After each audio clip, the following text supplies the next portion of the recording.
Saviez-vous que cet homme est lié à Donald Trump?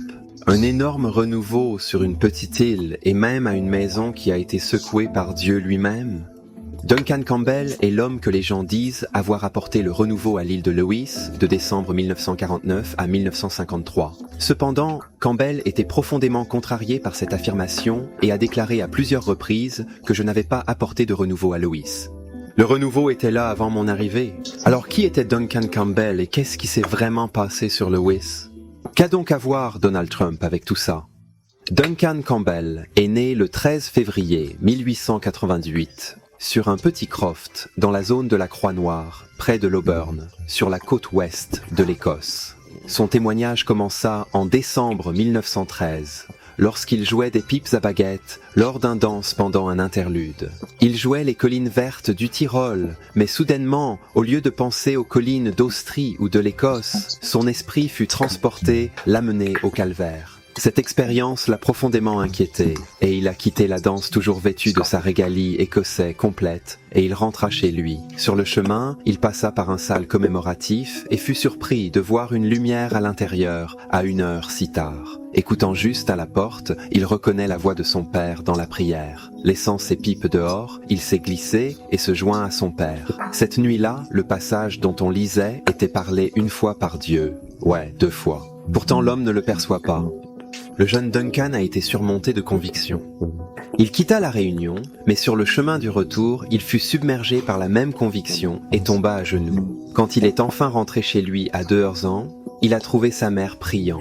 Elle le conseillait, lui conseillant d'entrer dans la grange et de dire à Dieu ce qu'il venait de lui dire. Là, dans la grange, Duncan Campbell se rendit à Dieu en disant « Seigneur, je ne sais pas quoi faire, je ne sais pas comment venir, mais si tu veux m'accueillir comme je suis, je viens maintenant. » Par retour dans la maison, il s'agenouillait avec sa mère et ils louèrent le Seigneur pour son merveilleux salut.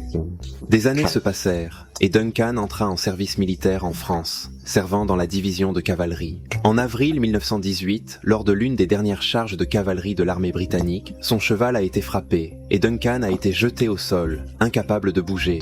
Lors d'une deuxième charge, un cheval canadien, voici un sabot, l'a frappé dans la colonne vertébrale. Il gémissa très fort, mais ce gémissement lui a sauvé la vie quand le cavalier canadien l'a entendu revenir et a transporté Duncan au poste de blessure le plus proche.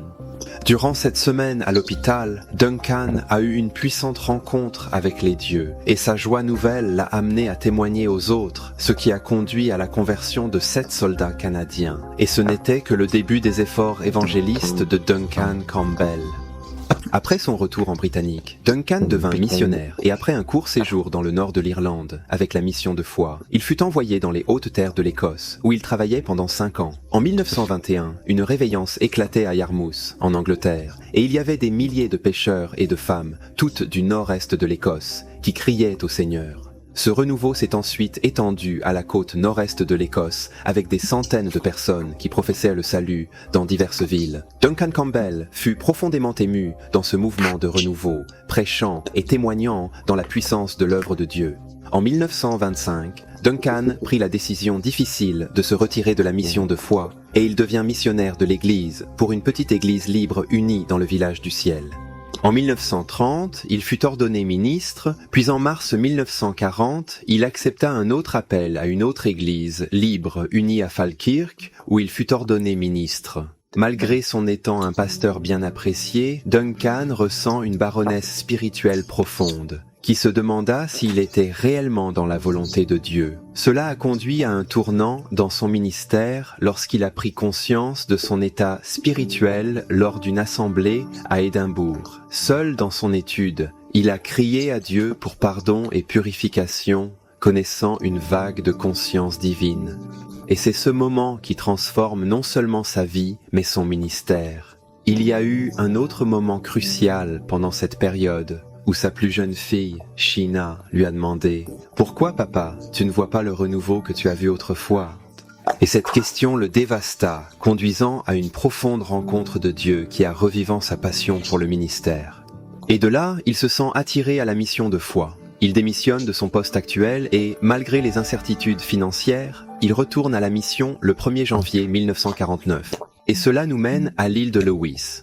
Il y a toute une histoire derrière la façon dont Duncan Campbell est arrivé sur l'île de Lewis, et nous allons y revenir. Mais tout d'abord, tout ce que vous devez savoir, c'est qu'il a commencé une mission dans l'église paroissiale de Barvis en décembre 1949. Et au début, ce n'était qu'une courte visite, mais il sentait que quelque chose de grand et glorieux allait se produire. Et cela l'a amené à annuler tous les autres engagements et à rester sur l'île pour la gloire des dieux. Ok, alors c'est là que tout a commencé loin, cette église d'Écosse. Et c'est un peu difficile à imaginer, mais sur ces routes, littéralement, des milliers de personnes, des centaines de personnes ont voyagé partout pour venir à ces réunions, pour entendre Duncan Campbell prêcher. Pas parce que Duncan Campbell était spécial, parce qu'il y avait un mouvement de l'Esprit de Dieu. Et il semble tout à fait spécial d'être ici aujourd'hui, même si de nombreuses années après, nous n'avons pas vu de réveil. Toujours heureux de voir cette Église est ouverte et prêche toujours l'Évangile aujourd'hui. Duncan Campbell devint plus tard le directeur du collège biblique de la mission de foi en 1958, un poste qu'il a occupé pendant 9 ans et même après sa retraite officielle. En 1967, comme un véritable prédicateur, il n'a jamais vraiment retraité. Pendant Pâques de 1972, alors qu'il était prédicateur à une assemblée en Suisse, il a vraiment continué son ministère jusqu'à la fin. À ce stade, j'aimerais partager quelques histoires remarquables du renouveau. On estime qu'à l'époque, la population de l'île de Lewis était d'environ 12 000 habitants, avec apparemment l'estimation d'environ 9 000 habitants. De ces personnes assistant à ces rassemblements de réveil. Beaucoup de ces participants ont subi de profondes transformations spirituelles. Alors parlons d'entre eux. Quelque chose que tu devrais probablement savoir à propos de moi, c'est que j'adore absolument l'île de Lewis. Je pourrais même dire que c'est mon endroit préféré sur Terre, et c'est un endroit que j'ai souvent visité. Et même aujourd'hui, près de 75 ans après le renouveau, je crois que vous pouvez encore ressentir un sens de l'Esprit de Dieu d'une manière unique. C'est différent de n'importe où ailleurs au Royaume-Uni. Même parmi les non-sauvés, il y a un profond respect pour les valeurs chrétiennes. Regardons ce qui a déclenché ce grand esprit en 1949. À cette époque, l'île de Lewis connaissait un déclin spirituel, malgré une répandue religiosité et des parents enseignant la crainte de Dieu à leurs enfants. Les catéchismes étaient enseignés à l'école, mais peu de jeunes assistaient à l'église. Un ministre local avait même envisagé de fermer la réunion de prière de mi-semaine en raison de sa faible fréquentation. Une nuit, 2 personnes étaient présentes et le ministre voulait arrêter la réunion pour toujours, mais il n'a pas eu le courage cette nuit-là. Il hésita et la semaine suivante, ils étaient 4 à 5, ce qui était encore décourageant. Il pensait toujours fermer la réunion, mais ne pouvait pas cette fois-là. Malgré cela, il décida de la tenir encore une fois la semaine suivante. Et que s'est-il passé? La renaissance éclata. Et bientôt, ces réunions furent remplies d'âmes satisfaites, besoin de salut, et intercédant devant le Seigneur. Et cela nous sert une leçon pour tous. Il est facile d'abandonner, mais nous devons persévérer. Comme vous le savez, Duncan Campbell, si le prédicateur, est souvent associé au renouveau. Mais il lui-même le mériterait à 2 sœurs âgées, Christina et Peggy Smith, pour leurs prières. Ces femmes, toutes 2 dans la vingtaine, ne pouvaient pas aller à l'église, alors elles ont transformé leur maison en lieu de prière, où les ministres les rejoignaient. Ils ont désireux de voir des jeunes venir vers le Christ, et à cause de leur prière et de leur vigueur, 7 chefs de l'Église ont été émouvés pour eux-mêmes de se rassembler dans une grange et de prier pour le réveil. Au début, c'était difficile. Ils ont prié pendant des mois sans résultat évident.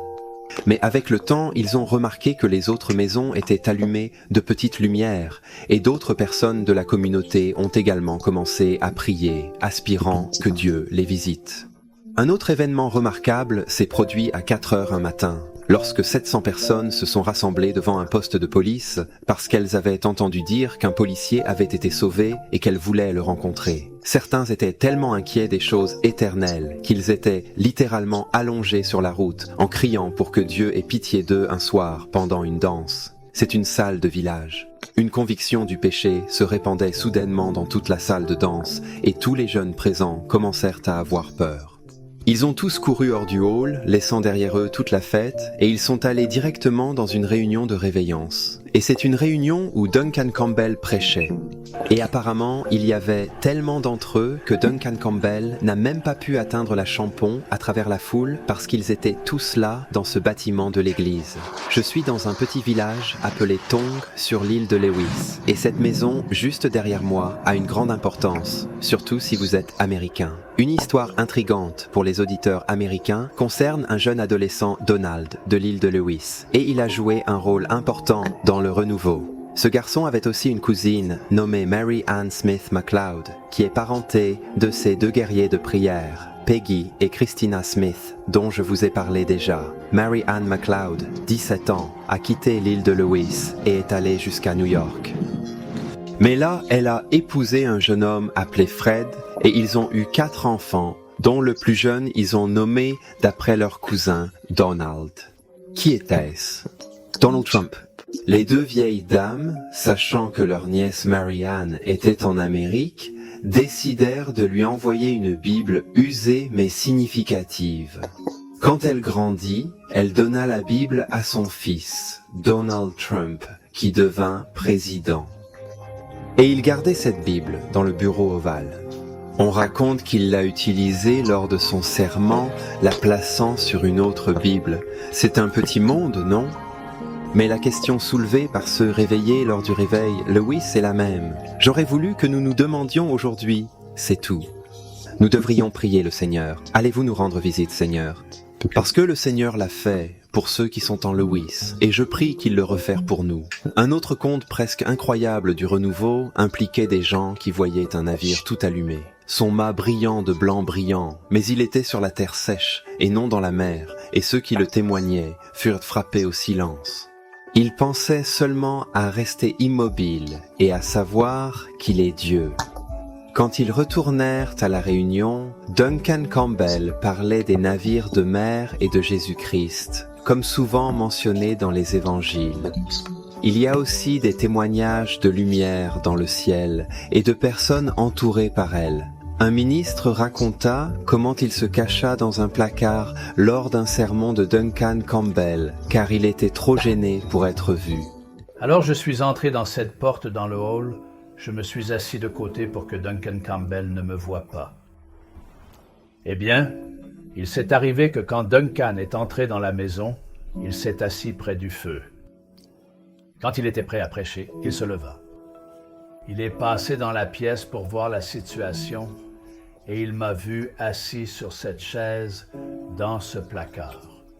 Et il dit que tu t'assis quand j'étais assis. Sûrement pas. Sûrement je ne vais pas être converti ce soir. La salle était vide. J'ai vu un ou deux se tenir debout, puis en une seconde, il est rentré chez moi. Kenny, tu dois le faire ce soir. Sinon ce soir, il n'y a peut-être pas jamais. Alors je me suis levé quand j'ai dit « Seigneur, si tu veux me prendre la vie, je te donne ma vie maintenant. »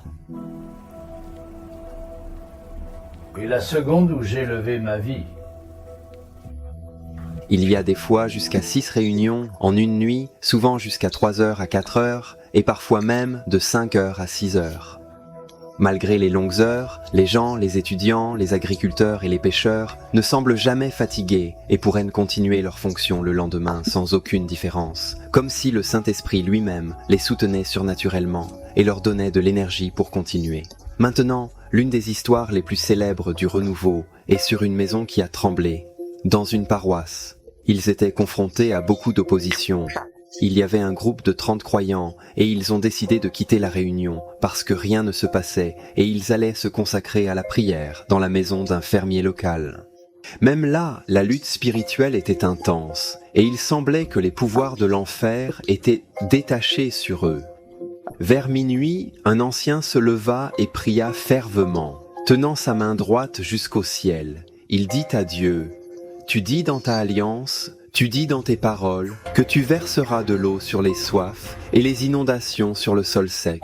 Et Seigneur, votre honneur est en jeu maintenant. Allez-vous le faire pour nous ?» Et à ce moment-là même, la maison, cette maison de granit, tremblait comme une feuille. Rappelez-vous à quel point c'était une nuit difficile et que personne ne se rendait aux réunions de renouveau, juste après que cette maison a tremblé. Après ces événements, les gens ont déménagé dans la salle de réunion et ils ont vu de nombreuses personnes portant des chaises parce qu'elles craignaient qu'il n'y ait pas assez de place. Comment savent-ils ça? Parce que la lumière de la torche illuminait l'obscurité alors que les gens se convergeaient dans le hall. Ils couraient vers le hall avec leurs torches parce qu'ils savaient que Dieu était là. Dieu était en mouvement parmi ces gens. De toutes les histoires du renouveau de Lewis, c'est celui qui m'est le plus gravé dans l'esprit. Nous sommes à Arnold en ce moment, et c'est la maison derrière moi qui a tremblé. Il y a eu quelques changements à la maison, et honnêtement, nous avons dû demander à beaucoup de gens pour trouver la vraie maison. Il a mentionné qu'il y avait des incrédules à cette réunion de prière, et qu'ils s'endormaient sur les escaliers.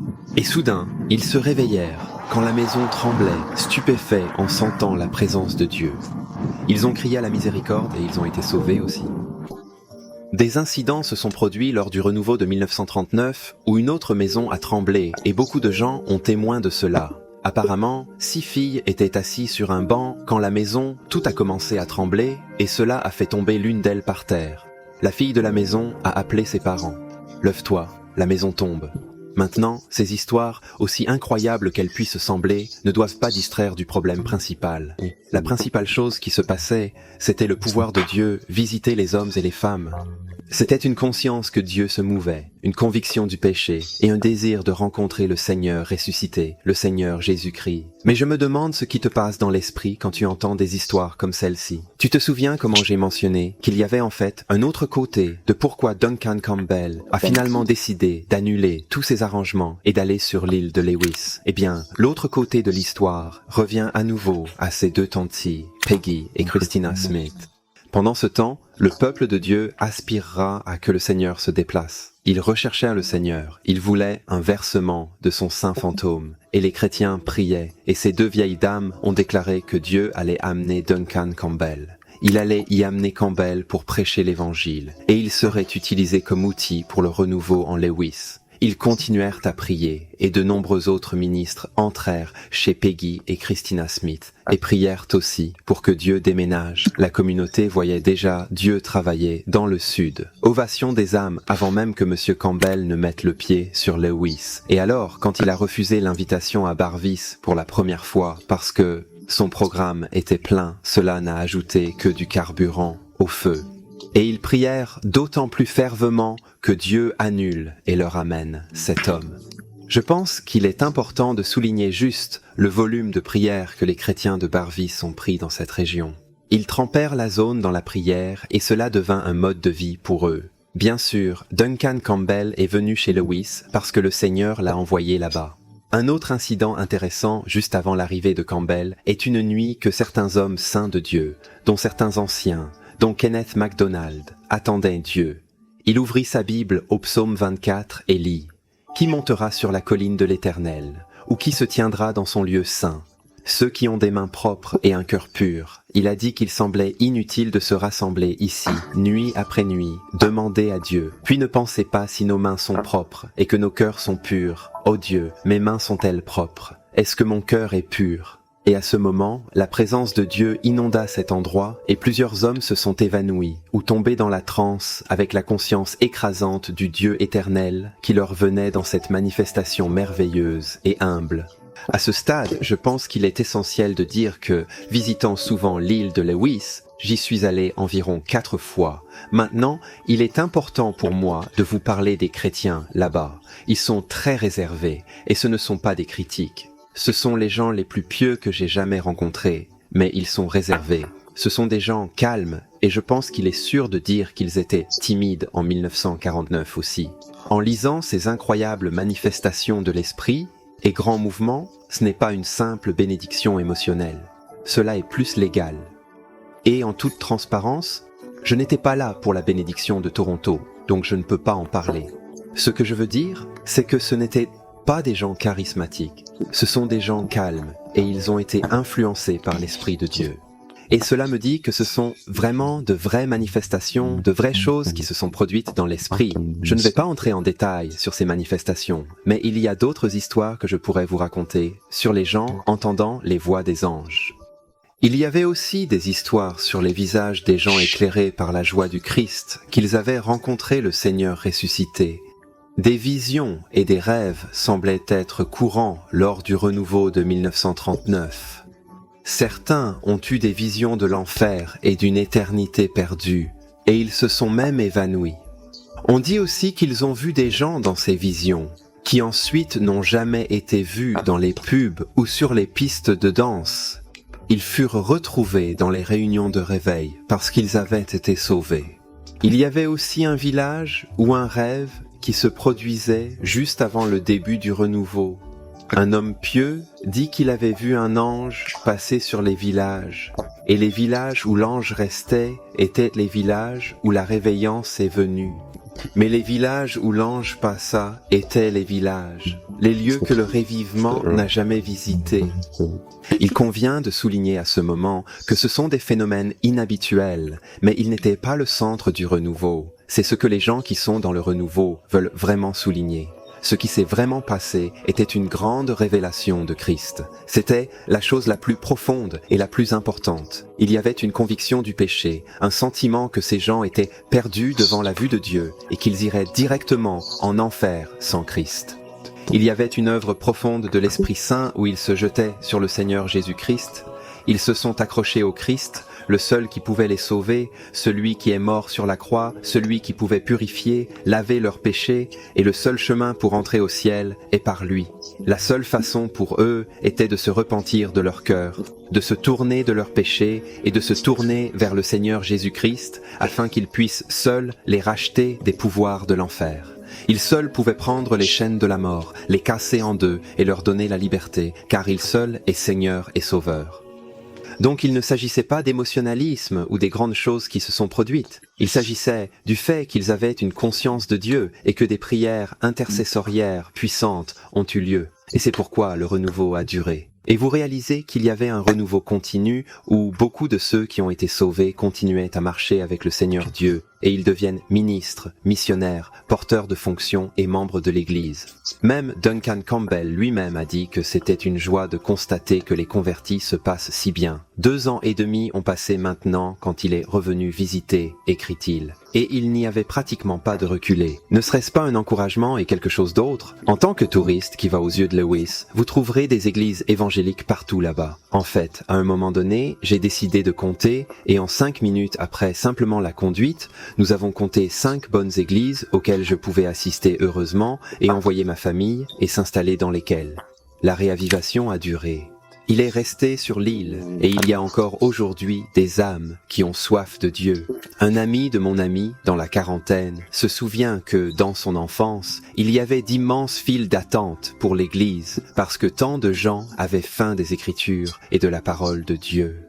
En Angleterre, nous ne pouvons malheureusement pas dire cela à propos de nos églises. Mais rien ne nous empêche de prier pour que cela se produise ici également.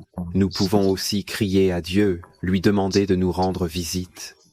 Et si nous le faisons tous, qui sait, peut-être que le Dieu Tout-Puissant répondra à notre prière et nous visitera gracieusement en Angleterre, en Amérique, en Afrique du Sud et en Inde, où que vous regardiez cela en ce moment. Il n'y a aucune raison pour laquelle le Seigneur ne descendait pas si nous cherchons vraiment son visage et l'appelons pour apporter le salut.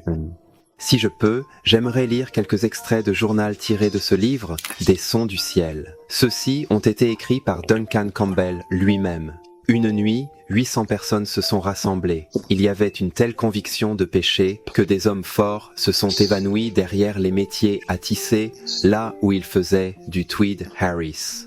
Le 14 décembre 1940, jour de son arrivée, il a commencé sa mission le mercredi soir dans l'église paroissiale.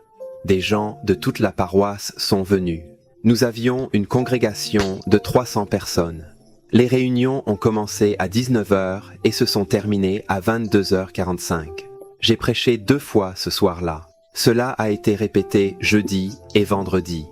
Hier, j'ai prêché dans 3 églises différentes avec des réunions bondées et lors de la dernière réunion, le Seigneur a manifesté sa puissance de manière gracieuse. Le cri a été entendu dans toute l'église. J'ai fermé le service, mais les gens ne voulaient pas partir. J'ai donc rassemblé tous ceux qui ne voulaient pas partir sous la champade, et, avec le ministre, j'ai fait tout ce que je pouvais pour les conduire au Seigneur Jésus-Christ. Alors après tout ce que nous avons entendu, que veux-je te dire? C'est très simple, je veux renouvellement dans notre terre. Peu importe où vous regardez ça en ce moment, ce n'est pas à propos du Royaume-Uni, de la République Écosse, de Lewis. Je veux savoir, voulez-vous voir le renouveau dans votre propre terre maintenant? Il est si important de se souvenir que ce n'est pas un travail que l'homme peut faire conjuler. Ce n'est pas quelque chose que nous pouvons faire. C'est un travail profond et permanent. C'est une œuvre du Saint-Esprit qu'il peut apporter au salut. Et pourtant, main de main, quand nous étudions les réveils du passé, c'est toujours commencé par des hommes et des femmes faibles souvent, qui se sont agenouillés et ils ont plaidé. Ils n'ont pas lâché Dieu, comme le juge injuste, ou cette femme ne laisserait pas le juge tranquille tant qu'elle n'ait obtenu sa justice. Je pense que nous devons faire ça avec le Seigneur. Nous devons crier et réellement réserver le temps pour une prière sérieuse. Pas de prière qui frappe juste le plafond et rebondisse. Pas de prière qui entre vraiment dans le ciel où nous crions pour le salut. Et c'est peut-être une très faible chance. Peut-être que vous regardez cette vidéo en ce moment, vous l'avez regardée jusqu'à la fin, et pourtant, vous n'êtes pas sauvé. Qu'est-ce que je te dirais? Oh, ne faites pas confiance en ta justice. Ne faites pas confiance en ce qu'elle soit une bonne personne et toutes vos œuvres. Faites confiance uniquement en Christ. Voyez-vous comme ces hommes et ces femmes sciés.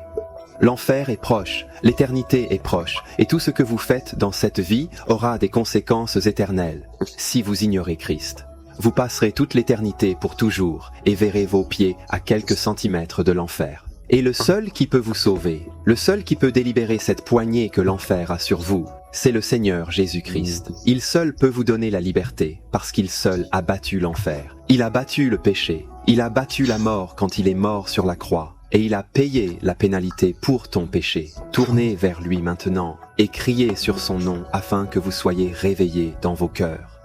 Et pour nous, en tant que chrétiens, si nous voulons vraiment voir le réveil comme ces anciens, nous devons nous assurer que vous et moi avons des mains propres et un cœur pur. Tu as des mains propres, tu as un cœur pur. Peut-être que l'Esprit Saint met la main sur certains péchés, comme le bavardage, le mensonge, la tromperie ou la navigation sur Internet. Repentez-vous et soyez obéissants. Cherchez à être un large vase que le Seigneur Dieu peut utiliser et soyez lavés par le sang de l'agneau, le Seigneur Jésus-Christ. Parce que je vais vous dire une chose, quand le renouveau apparaît, toute une ville, toute une communauté change. Saviez-vous, au moment du renouveau, il est dit qu'il n'y avait littéralement un policier dans chaque région, un seul policier. Et ces policiers n'ont jamais eu à accomplir aucun type de fonction que nos policiers devaient accomplir. En fait, ils visitaient souvent des gens, aidant les gens à faire leurs achats. C'était des choses comme, vous savez, l'écriture de formulaires. Pourquoi ? Parce que Dieu s'était déplacé dans cette région et le péché n'était plus abondant. On dit également que les gens déverraient, laissaient leur voiture, leur maison déverrouillée avec les clés dans le allumage. C'est à quel point ils ont confiance à la communauté. C'est à quel point ils savaient que les gens ne voulaient pas les voler et leur voler. Et amis, comment nous en avons besoin dans notre propre vie? Je ne pouvais pas faire ça dans ma région et je doute que tu puisses le faire dans la vôtre. Alors, amis, tournons vers Jésus-Christ. Supplions-le de nous rencontrer à nouveau, pour qu'il y ait une grande réforme, car c'est la seule solution, et tous les problèmes qu'ils entendent parler dans les nouvelles. La seule solution que je crois est que le Christ revienne, et que le renouveau se rencontre dans le cœur des hommes et des femmes dans le monde entier. C'est la seule façon dont nous verrons la société fleurir, prospérer et être joyeuse si le Christ redescend. Alors commençons à prier. Je dois dire que 80% de cette recherche vient d'un excellent livre publié par des publications chrétiennes. Il s'appelle Sons du ciel, écrit par Colleen et Mary Peckham. Mary Peckham était une amie de Duncan Campbell et était étudiante au Collège de la Bible de la Mission de la foi. Elle a été sauvée lors de ce réveil. C'est une belle lecture que je voulais partager.